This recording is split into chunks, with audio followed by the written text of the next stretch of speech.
And our last speaker for the day is Swami Devendra Brahmachari, who I would like to invite now.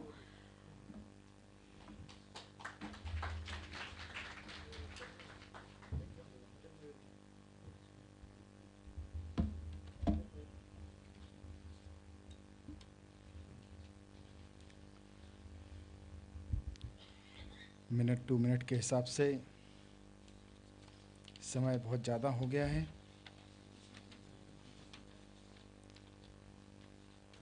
लेकिन इसमें मेरी गलती नहीं है।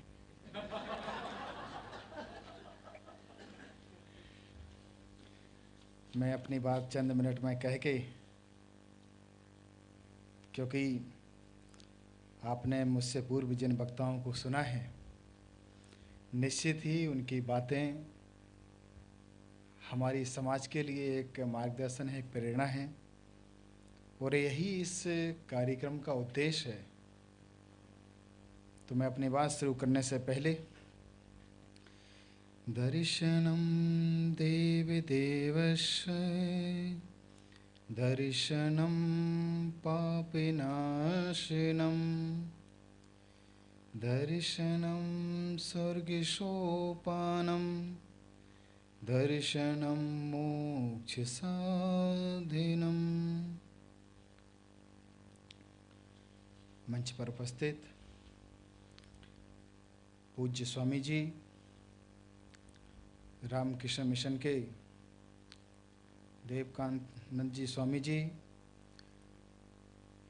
डॉक्टर गिलबर्ट डी लीना जी, मौलाना साहब, और मेरे सामने बैठे मेरे सभी सम्माननीय भाइयों और बहनों,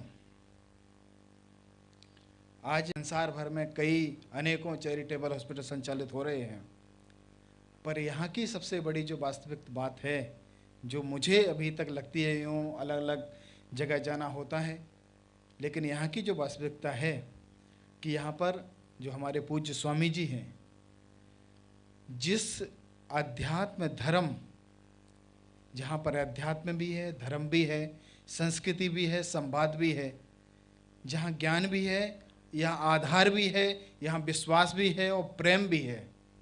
और इसकी आधारभूत शिला जब देखते हैं कि स्वामी जी सब यहाँ दवाइयाँ नहीं देते मरीजों के लिए, यहाँ पर जो पाठ पूजा और जो अध्यात्म की जो ऊर्जा है, जो यहाँ पर निश्चित जो हमारे जो रोगी आते हैं, यहाँ पर जो मरीज आते हैं, वो निश्चित ही यहाँ से ठीक होकर ही जाते हैं। ये यहाँ का सबसे बड़ा विशेषता मुझे लगती है, और ये सबसे अच्छा अनोखी बात है।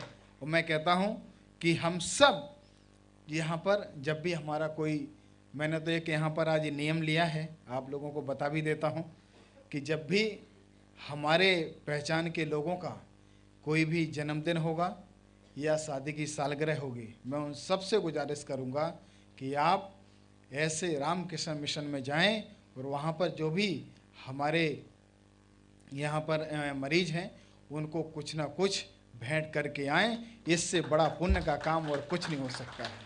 ये सबसे बड़ी बात है। और यहाँ पर देख रहा हूँ कि ज़्यादा तादाद में हमारी मातृशक्ति यहाँ बैठी है, हमारे युवा भाई भी बैठे हैं।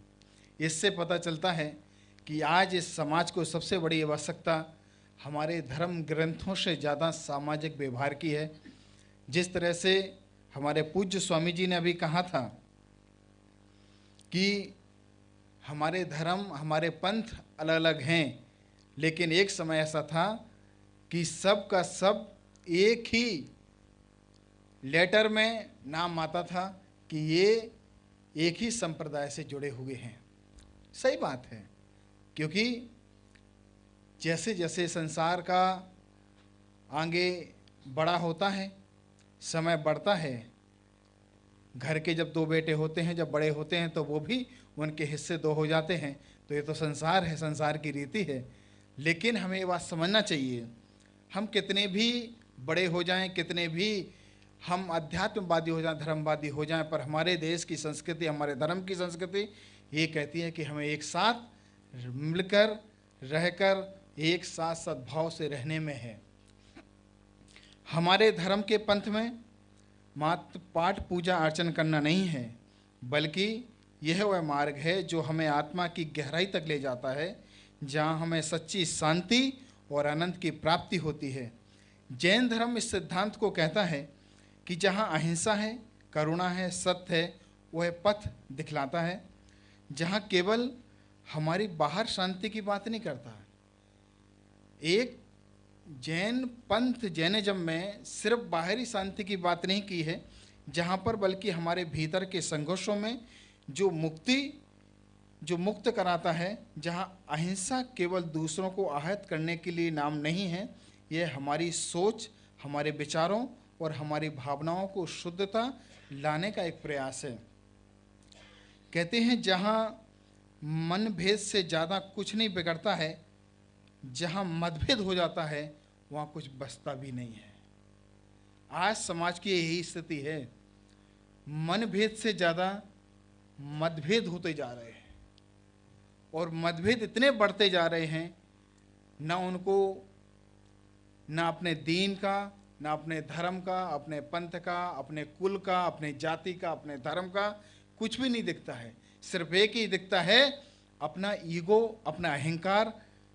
और ये किस कारण होता है? ये उस कारण होता है जब हम किसी ऐसी राजनीतिक या एक सोची समझी साजिश के तहत जब इस तरह की साजिश होती है, तो उसमें सिर्फ सामने वाले का घर ही बर्बाद नहीं होता, बल्कि पूरी समाज और पूरे देश में उसको एक अलग दृष्टि से देखा जाता है। ये सोच हम सबको बदलना है और हम सबके लिए उपयोगी यही है कि हम अपने आप को एक कैसे सही ढंग से एक इंसान के रूप में, एक बेहतर इंसान के रूप में कैसे प्रेजेंट कर सकें। हमें एक बात सिखाती है कि इस कार्यक्रम से एक तो सीख जरूर मिलती है कि एक जंगल था, एक जंगल में आग लग गई और जंगल में जैसे आग लगी तो सारे जानवर वहाँ से भागने लगे, लेकिन एक चिड़िया थी जो पास के तालाब में गई और अपनी एक बूंद पानी लेकर आई और जंगल में जहाँ आग लगी थी वहाँ डालने लगी। उसका क्रम लगातार चलते रहा। जैसे ही एक वहाँ से हाथी निकल रहा था, हाथी ने कहा, चिड़िया क्या कर रही तू, पागल हो गई, भाग यहाँ से, सारे जानवर भाग रहे हैं। चिड़िया ने कहा, नहीं हाथी भाई, मैं इस जंगल की आग बुझा रही। हाथी हंसा। हाथी ने कहा, पागल कहीं की पागल हो गई, तेरी एक बूंद पानी से जंगल की आग बुझेगी? तो उसने, चिड़िया ने जवाब दिया कि हाथी भाई ये तो बात सही कह रहे हैं कि आग बुझेगी या नहीं बुझेगी मुझे नहीं पता, पर मैं एक बात जरूर जानती हूँ कि जब भी इस जंगल की बात इतिहास लिखा जाएगा तो मेरी बात आग लगाने वालों में नहीं, आग बुझाने वालों में लिखाई जाएगी।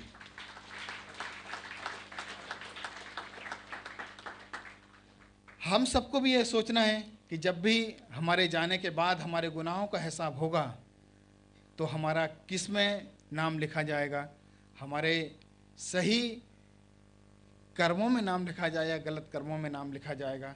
सिर्फ हमें ऊपर से ही अच्छा नहीं बनना है, हमें ऊपर से धर्म का चोला नहीं पहनना है। वास्तविकता धर्म की ये है कि हमें उसको अंदर भी दिखना चाहिए, तभी हमारे जीने का महत्व है और तभी हमें अपने धर्म का, मैं कहता हूँ कि आप जिस धर्म को मानते हैं, जिस ईश्वर को मानते हैं, कोई भी ईश्वर, कोई भी धर्म ये बंधनों में नहीं बांधने की प्रेरणा नहीं देता है। सिर्फ वो ये कहता है कि आप इंसान बनिए। इंसान जिस दिन बन गए, आप उस पैगंबर के सच्चे भक्त बन जाएंगे, सच्चे इंसान बन जाएंगे, भगवान राम के इंसान बन जाएंगे, महावीर के चाहते बन जाएंगे, पूरे ईश्वर की, पूरी ईश्वर सत्ता के आप चाहते बन जाएंगे, पूरी दुनिया के आप तारे बन जाएंगे। बस फर्क इतना है कि जो हमने मजहबी चश्मे पहन रखे हैं उसको हमें उतार के एक इंसानियत का चश्मा पहनना है, जिसमें इंसानियत को इंसानियत से देखा जाए और बुराई को बुराई के रूप में देखा जाए। यूँ तो बहुत सारी बातें हैं कहने के लिए, लेकिन मैं समझता हूँ कि ये बात, क्योंकि समय पूर्णता की ओर है, और मैं अपनी बात 2 लाइन कह के मैं विराम देता हूँ और आप सबके लिए दुआ भी करता हूँ। कि दिलों में प्रेम का दीपक जले आस रखता हूँ, दिलों में प्रेम का दीपक जले आस रखता हूँ, सभी खुशहाल हों ये विश्वास रखता हूँ।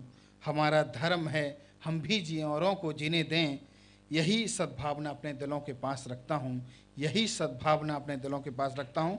आप सबने सुना, इसके लिए बहुत बहुत धन्यवाद। जय जिनेंद्र, जय महावीर।